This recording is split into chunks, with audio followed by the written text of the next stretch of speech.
maiming and death of dozens of its senior commanders over the past few days. Our Middle East correspondent Ariel Oseran has this report.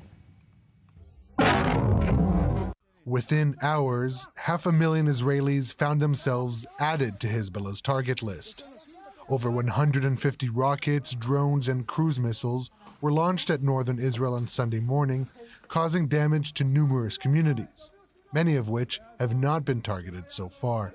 The rockets came from Lebanon, while the drones and cruise missiles were launched from Iraq. Around 6:30, there was an alarm, and then immediately afterwards, a big explosion, very, very big explosion.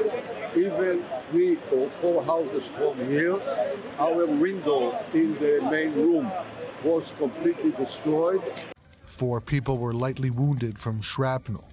The IDF said it struck dozens of Hezbollah targets across southern Lebanon, including rocket launchers and military structures. This is war, okay? Not present for anybody, I believe in this. But I tell you what, I don't fear about myself. I fear only about our children, our little children, because they didn't do nothing to anybody, you know. Children are innocent.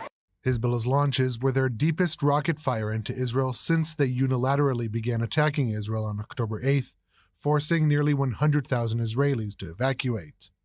As a result of the expanded range, the IDF's Home Front Command tightened its restrictions in northern Israel. Schools were ordered shut in the Golan Heights, Galilee, and Haifa Bay area, as hospitals in the north were instructed to move patients to protected areas.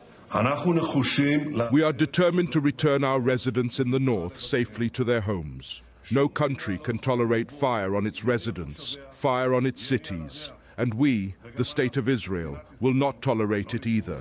We will do everything necessary to restore security. Hezbollah said the escalation was its response to last week's pager and walkie-talkie blasts, as well as the targeted elimination of Hezbollah's top commander, Ibrahim Akil, and over a dozen other senior Radwan force commanders, and said that this was only the beginning. We have entered a new phase. We call it the Battle of Open Reckoning. This includes the support front for Gaza. From time to time we kill them, and we will continue to fight them in ways which they are aware of, and in ways which they are not aware of.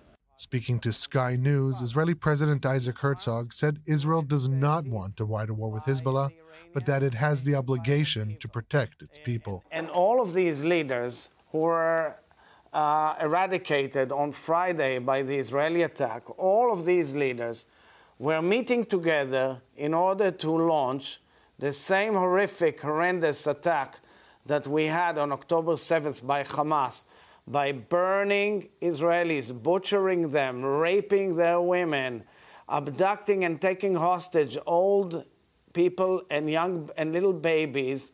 This is exactly the same plan that they've been planning for years.